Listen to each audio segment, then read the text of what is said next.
Welcome to the desert of the real.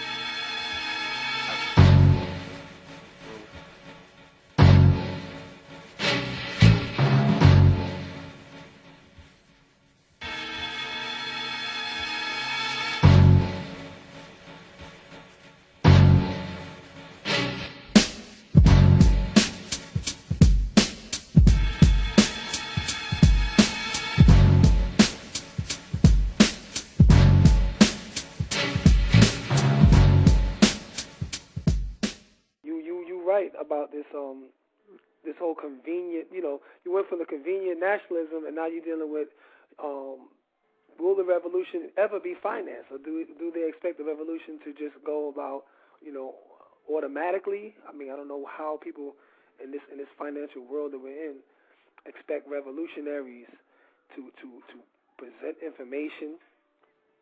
You know what I mean, and put things together so that we can even just going to get information from the library is cost something.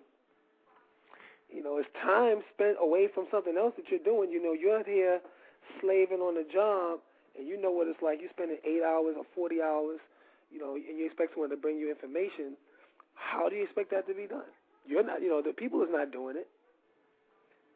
Right. Somebody has to take the time to come out of the box and get the information, and we have to use the beast money to finance that. Right. That's the least you can do. If you're working for the system, the least you can do is finance the escape out the system. Right. I remember when we used to go to the Slave Theater in Brooklyn. I would feel guilty. I wouldn't go unless I could drop a 20 in. Right. We used to always do it. We can't go up there and get this information because these people come from different parts of the country to give lectures, and they got to get paid. Right. You used to always tell that story about how Amos Wilson, brother Amos Wilson, one of our premier scholars, he's walking around with holes in his shoes. This man is a scholar. Right.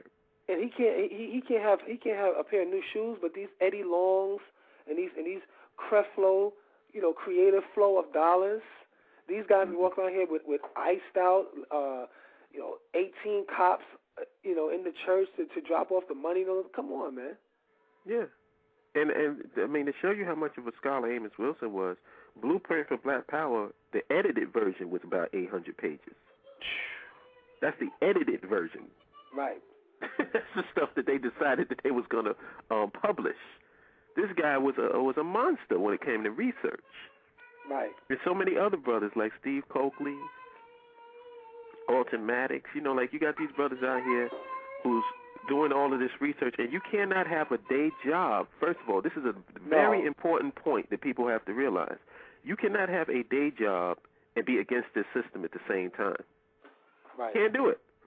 No, you can't. Once you get notoriety, you can do it under the radar.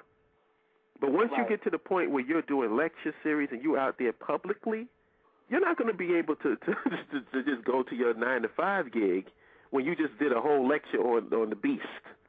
Right, and you shouldn't be expected to. Now you can't be dropping the science, exposing the inner workings of the system and all that, and then they see you at Macy's trying to get a job application. They're not going to hire you. You know what I'm saying? You are blackballed. You are out. You are out the system. But people don't understand that. Like I said, what's T.D. Jakes' job on the side when he's doing the Sunday thing? What is he don't have no job on the side. Oh. His main job, his primary source of income is pimping you. Right. But they'll pay him for that. But Amos Wilson and Steve Coakley got to starve. Why? Because they brothers. I'm brother. Why should I pay you? We all brothers. We should be getting it for free. And I don't understand what that association with I'm your brother, so I should give you something for free. I don't get that correlation. If you're my brother, I should be paying you. Because if you're doing a business, I want your business to be successful. I don't want anything for free. I want to pay you so that you can have money to mobilize and do other things. Right. If you're giving everything away from free, how are you going to make money? You're not going to make money.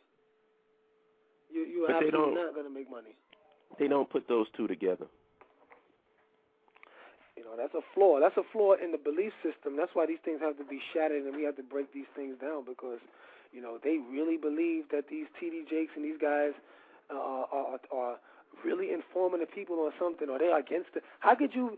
I tell this to when I talk to Christians all the time. If it says again that you believe this is Satan's world. They believe that this is the devil's world. That's why they're waiting for someone to come, whether it be Jesus, God, to come and take them out of it. So this is Satan's world. Why are these guys caking off in Satan's world? Exactly. How are you able to do that? How does that correspond? Because I'm trying to figure out how the prosperity doctrine corresponds with the coming of Jesus. Right. Because I would think if you want to be prosperous in the devil's world, the coming of Jesus is the last thing that you want. That is the last thing you want. That'll mess things up for you. That'll throw your money off. Matter of fact, you would like things to stay exactly the way they are. Exactly. Stay the way that they are, because as long as they stay the way that you are, you can cake and you can floss. Right. How could you when floss? Jesus is coming, you ain't gonna be able to floss with Jesus here. No, you can't. Not according to the Jesus of your Bible. You can't. But they don't. For some strange reason, that logic eludes people. They don't understand that. They don't understand these people are pimps. They don't understand that if their own Bible says don't store up for yourself treasures on this earth, that walking around with a Maybach, that's a lot of treasure stored up on this earth. That's the house. You drive around in a house. It's not about hating on nobody. I'm saying this is what your Bible says. That's not what Jesus was about, according to what you say. So if anything, the poor righteous teacher should be the Christian, should really be the one that's getting no money. He's the broke one. And I defy anybody who's driving a Maybach to tell me that they're not doing it just for other people. Because a car, the last time I checked, was a mode of transportation to get you from one point to the other. Right. So if you're driving a Maybach, that costs, I don't know how much money that crap costs. Why is that? What is the reason why you are spending hundreds of thousands of dollars on a car, other than you trying to show people that you got money? That's it. What other reason? Because you can get around and get transportation for something way less than that. Right. It can look nice. And show the people that whatever happened to the humbleness? They want the African conscious community to take the humble. But you're not gonna let this guy. You're gonna let this guy sit up here and get in your face. What happened to the old preacher you see? It was hot. They didn't have no AC up in the church. These people was doing it from the heart. I have more respect for them. They really believed in what they were doing than these pimps today. Yeah, you in there extorting people. When it's time to do the collection, you close the doors. You got bodyguards near the doors. You got these big dudes rolling down the aisles, giving you an intimidating look to make sure you drop nothing less than a 20. This is supposed to be about God. This is about, a spiritual world. No, not at all.